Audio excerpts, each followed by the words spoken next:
folks. Your next comic coming to the stage is the Johnson to my Johnson. Please put your hands together for Hayley Howard.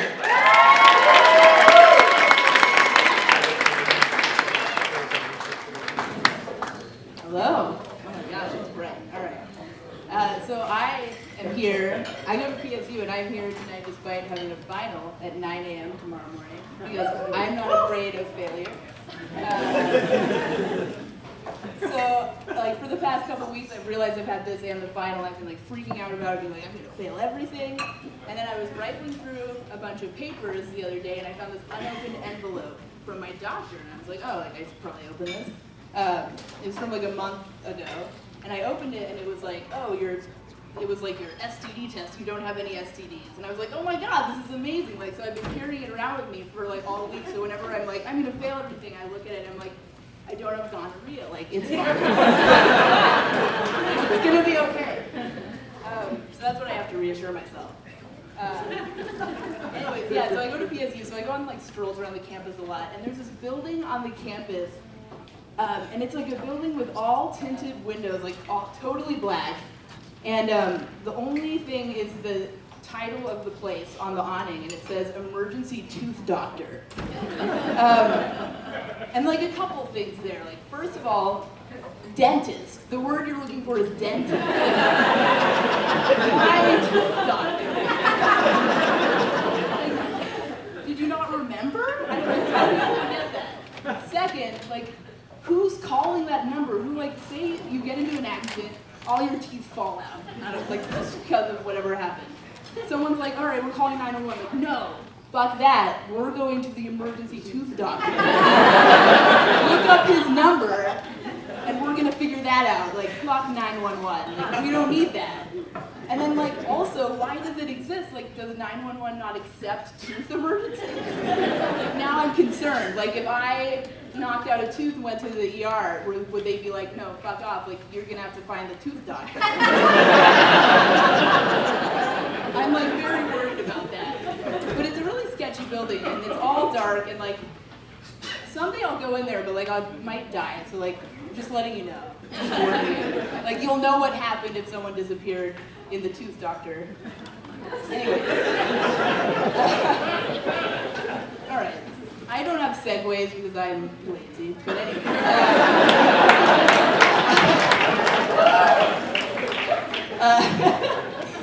I used to drink a lot of Dr. Pepper until actually this was in 8th grade. It's not even recently. They started having this ad campaign where they put on their soda cans, they put 23 flavors. You know, the 23 thing. You guys know what that is? Yeah.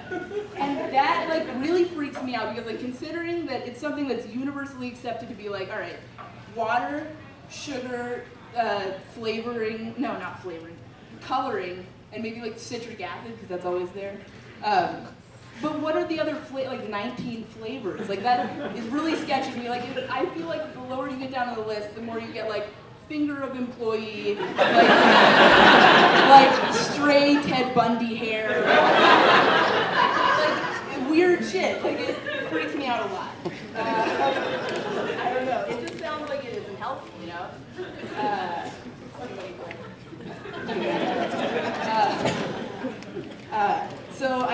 So I am at the age where I should have graduated this month, but I have 18 more years of college left. But all my friends graduated. So one of them graduated with a degree in peace studies, which is a fun major.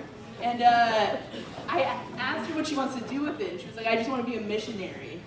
Which I try not to judge people, but I don't know, just the more I think about it, being a missionary is kind of useless, isn't it? Because everybody knows what Christianity is. You don't need to spread it. Your job is done. Have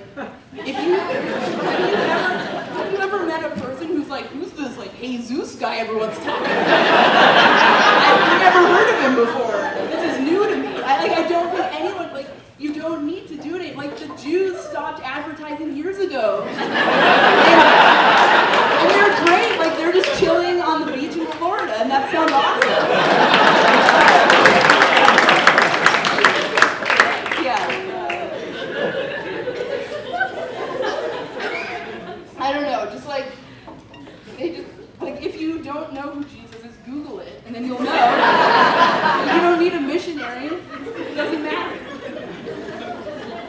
okay, so I used to think that, like, this is really judgmental, but I used to think that, like, super religious people are the ones who had really fucked up morals.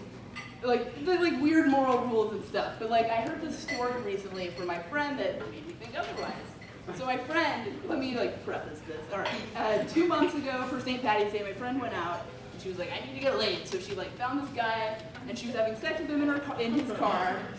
And, like, I'm going to do a great reenactment of what was happening. It's going to be, like, full of passion. But anyways, so she was like, oh, my God, like, keep doing that. And he was like, oh, are you coming? And she was like, yeah, this is exactly what happened.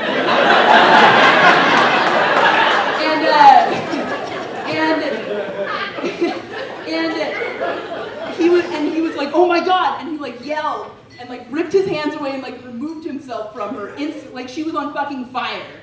And she was like, what the shit was that? Like, what do you, like, I just told you, like, why did you do that? And he was like, oh, I'm saving that for my wife. Like, this is a real story. I'm not, like, making this up. It didn't happen to me, but, like, I trust the person who told, like, she's reliable.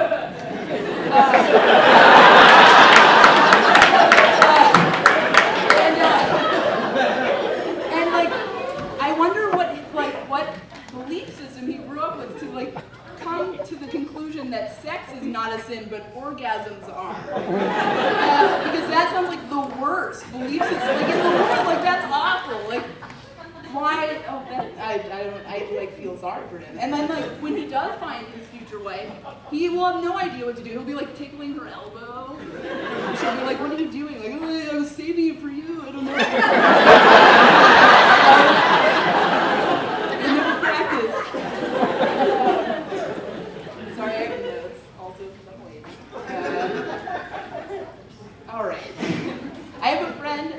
Friend who's actually here tonight, whose mom moved her family to Kansas because she probably hates them, I guess.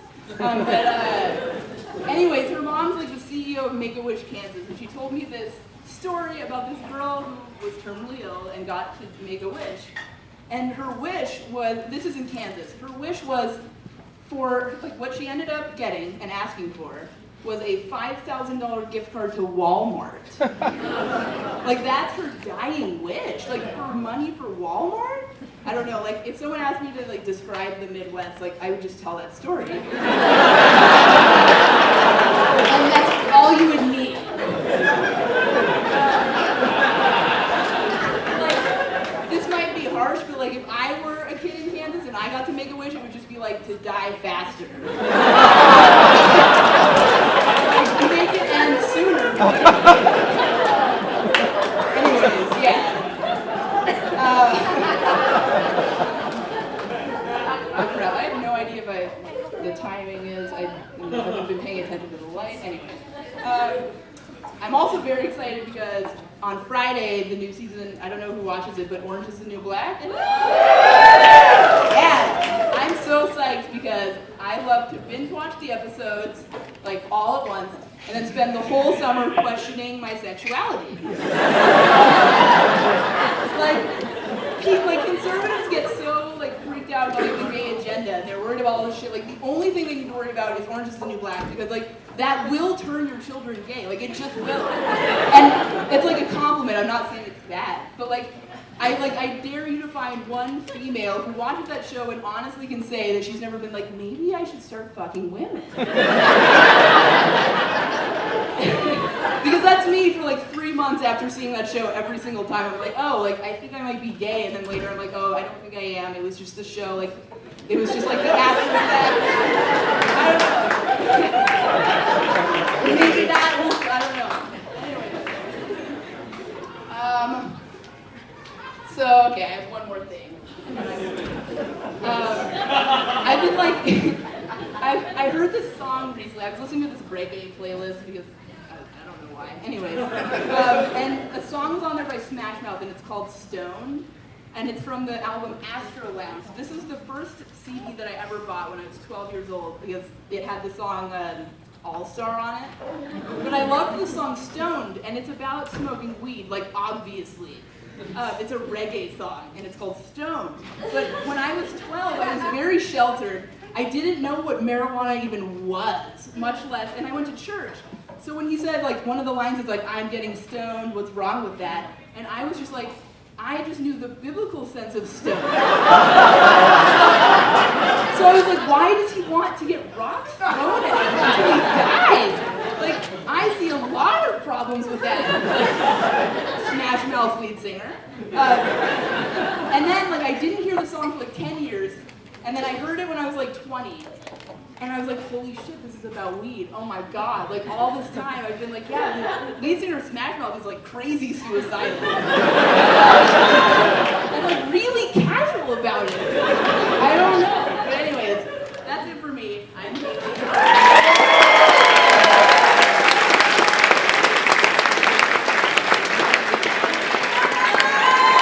One more time for Hayley Howard, everybody.